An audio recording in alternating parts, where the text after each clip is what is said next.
Friends, welcome to my Dwija. क्या आपका बच्चा चिड़चिड़ कर रहा है, बहुत चिड़चिड़ापन आपको दिख रहा है, तो एग्जैक्टली बच्चे क्रैंकी होते क्यों है, उसके पीछे वजह क्या क्या है, क्या आप लोग उसके लिए कुछ कर सकते हो। बाय द वे, आज हम लोग भूख, नींद, न्यूट्रिएंट, सप्लीमेंट्स, डेफिशिएंसी, इन सभी चीज़ों के बारे में बात करेंगे। इसलिए पर्टिकुलर वीडियो बहुत ज़्यादा इंपॉर्टेंट है, एंड तक पक्का देखना। चिड़चिड़ापन बहुत सारे एंगल से सामने आता है। कई बार लोग बोलते हैं कि मेरा बच्चा बहुत गुस्सा करता है, या बहुत क्रैंकी होता है, या बहुत ज़्यादा ज़ोर ज़ोर से चिल्लाता है। ये सभी सिम्टम्स है कि बच्चा चिड़चिड़ापन दिखा रहा है। शायद बच्चे चिड़चिड़ कब से करते हैं? बच्चे चिड़चिड़ करते हैं बच्चा 3 दिन का हो तब से, और करीब 7 साल का होने तक ज़्यादा दिखाता है। बिकॉज 7 साल का होने तक कई बार स्टार्टिंग में उनके पास वोकैबुलरी नहीं है, उसके बाद उनके पास टूटा फूटा वोकैबुलरी है, उसके बाद वो लोग एक स्टेज पे पहुंचते हैं जहाँ पे उनको फील तो हो रहा है चिड़चिड़ापन, बट बताने को नहीं आता है कि मुझे चिड़चिड़ापन हो रहा है, इसीलिए वो फिजिकल चिड़चिड़ापन करता है। और 7 साल के आसपास तक बच्चे क्लियरली बताना सीख जाते हैं कि अभी मुझे चिड़चिड़ हो रही है, प्लीज़ मेरे से भी बात मत करो, या मैं भी गुस्सा हूँ। वो स्टेज तक बच्चा पहुँचने तक चिड़चिड़ापन ज़्यादा रहेगा। मेरा बच्चा तो 10 साल का है, तो भी बहुत ज़्यादा चिड़चिड़ करता है।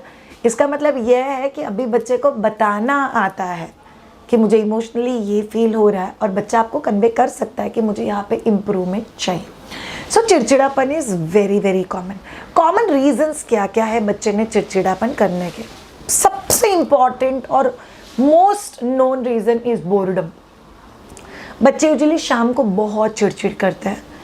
बच्चे यूजुअली हर 2-3 दिन में एक बार घर में थोड़ा सा पाँव पटकना, थोड़ा सा चिड़चिड़ापन दिखाना is very very common. Boredom क्यों होता है Shreya? Same surrounding, same routine, same discipline, same ceiling, same parents, ये सब चीज़ों से बच्चे को बोर्डम होता है। वेयरएज बच्चे के ब्रेन का रिस्पॉन्स है कि मुझे बोर हो रहा है। ब्रेन को हर रोज़ सेम चीज़ें सीख के ब्रेन कुछ दिनों के बाद वायर्ड हो जाता है। हाँ, ये चीज़ हुई है, इसके बाद ये होगा, इसके बाद ये होगा। कोई भी न्यूनेस अगर ब्रेन को नहीं मिलता है तो ब्रेन बोर्डम की फेज में चला जाता है, और इसकी वजह से बच्चा चिड़चिड़ापन दिखाता है।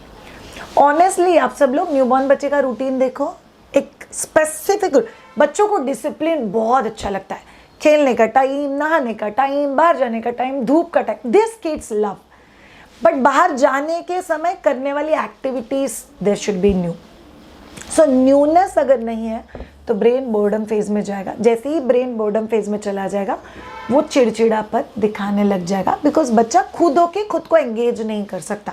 ऐसे नहीं बोल सकता अभी मुझे बोर हो रहा है, मैं क्या करूं, मैं नई किताब पढ़ लेता हूँ, अभी मुझे बोर हो रहा है, मैं फ़ोन पे किससे बात। ऑब्वियसली हमारे बच्चों के पास वो सब आइडियाज़ नहीं है जो प्रॉब्ली आप बोर्डम के वक्त यूज़ करते हो। इसीलिए boredom is the first reason.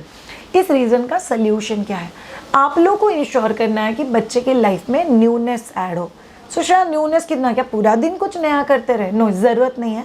Science कहता है every day 20 to 25 minutes of quality time with your kids and a innovative play. Innovative play का एक बहुत सिंपल कंसेप्ट होता है जहाँ पे खिलौना, टॉय या एक्टिविटी कुछ नहीं कर रहा है, बच्चा कुछ कर रहा है, और तभी रिस्पॉन्स में सामने से रिस्पॉन्ड आ रहा है। This is very crucial, because बहुत सारे लोग क्वालिटी टाइम को समझते हैं मैं और मेरा बच्चा साथ में देख के ना टीवी देखता है। That can be a good involve time, but that's not 100% quality time unless आप बच्चे के साथ इन्वॉल्व। जैसे आप बोर्ड गेम खेल रहे हो, या आप दोनों साथ में कोई ऐसा गेम खेल रहे हो जहाँ पे बीच में हाई फाई है, स्ट्रैटेजी डिस्कशन है, आप क्या कर रहे हो, मैं क्या कर रही हूँ। So that becomes N involve play. तो ये बहुत कमाल का सल्यूशन है जो आपको बच्चे के साथ यूज़ करना है।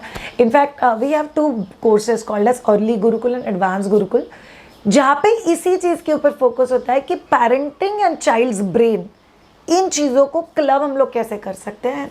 That's like one of the best amalgamation जो आप लोग सीख सकते हो और समझ सकते हो। नेक्स्ट बहुत इंपॉर्टेंट रीज़न जिसकी वजह से बच्चा चिड़चिड़ापन करता है, सराउंडिंग इमोशंस। सराउंडिंग इमोशंस मतलब yesterday I had one counseling जहाँ पे mother was like me and my husband fight like cats and dogs, और हमारी इच्छा नहीं है कि हम लोग बच्चे के आसपास झगड़ा करें, बट वो कंट्रोल ही नहीं हो पाता है। मैं बोली okay, but let's think about solutions, because हम लोग शादी को कोई तोड़ नहीं रहे अभी। She said no, I am thinking about separation. Then ask a few practical question कि एक्चुअली क्या आपका पति अच्छा इंसान नहीं है, क्या आप बहुत अच्छे से अर्न करते हो that you can run family house child independently, you can parent child independently, क्या उसके कुछ एक्स्ट्रा मैरिटल अफेयर चल, नहीं वैसा कुछ नहीं है Shreya. See, just because we have reached a modernized state, somehow I want to get divorced, I want to get separated, इतना commonly हो गया है. Fights have become very common. It's sometimes very difficult to agree to disagree. What I was trying to tell that mother, it's okay, my husband don't have to agree to everything.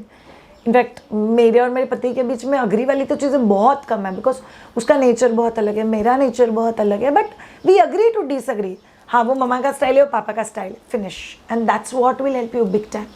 अगर बच्चे के आसपास negative emotions बार बार चलते हैं, disrespectfully बात होती है, specially दोनों पेरेंट्स के बीच में, तो बच्चे के नेचर में चिड़चिड़ापन ज़्यादा आएगा.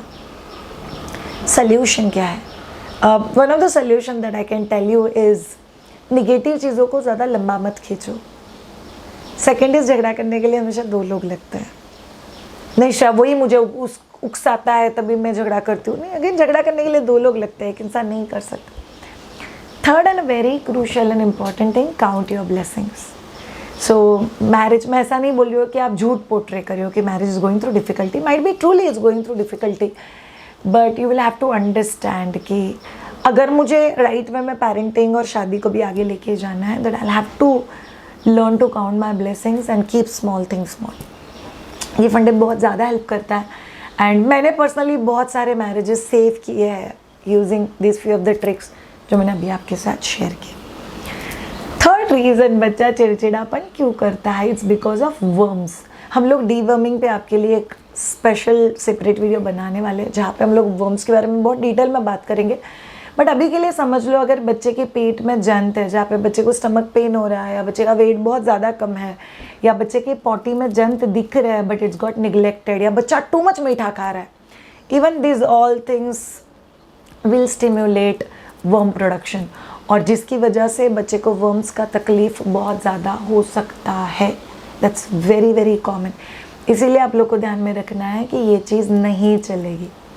अगर बच्चे को वर्म्स का तकलीफ है तो आइडियली आपको 1.5 साल के बाद बच्चे का डीवर्मिंग का प्रोसेस शुरू करना पड़ेगा, बिकॉज वर्म्स की वजह से बच्चे को न्यूट्रिशन नहीं मिल पाते. बच्चे को न्यूट्रिशन नहीं मिल पाते तो बच्चे बहुत ज़्यादा चिड़चिड़ करते हैं, और कई बार पेरेंट्स के ध्यान में नहीं आता कि वो क्यों चिड़चिड़ कर रहा है. Okay, so you have to take care of this very important thing. Next बहुत crucial reason is iron deficiency. आपको पता है किसी में हीमोग्लोबिन अगर कम हो तो एक तो वो पेल दिखते हैं, ऊपर से उन लोगों में एनर्जी नहीं रहती कि वो बाकी बच्चों के साथ उतना अच्छा खेल सके. कई बार वो बहुत पतले दिखते हैं, कई बार वो थोड़े अलग भी दिखते हैं because of the pale structure. कई बार बच्चों की टीजिंग के लिए भी एक पॉइंट बन जाता है. सो अगर बच्चे में आयरन डेफिशिएंसी है तो बहुत सारी चीज़ें होती है, आप लोग को पता होना चाहिए. आयरन डेफिशिएंसी की वजह से कई बार बच्चे खाना नहीं खाते. आयरन डेफिशिएंसी की वजह से कई बार बच्चे ठीक से सोते नहीं हैं.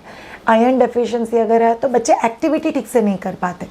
आयरन डेफिशिएंसी अगर है तो बच्चे कॉन्सेंट्रेट नहीं कर पाते. So you all need to take care of iron deficiency to a very large extent. In fact आप लोगों को पता होना चाहिए more than 50 to 60% of India is anaemic. मतलब हम लोगों में आयरन डेफिशिएंसी है. अब बहुत सारे लोग आयरन मतलब सिर्फ हीमोग्लोबिन बढ़ जाए ऐसा देखते हैं, but no, there is iron, there is a folic acid.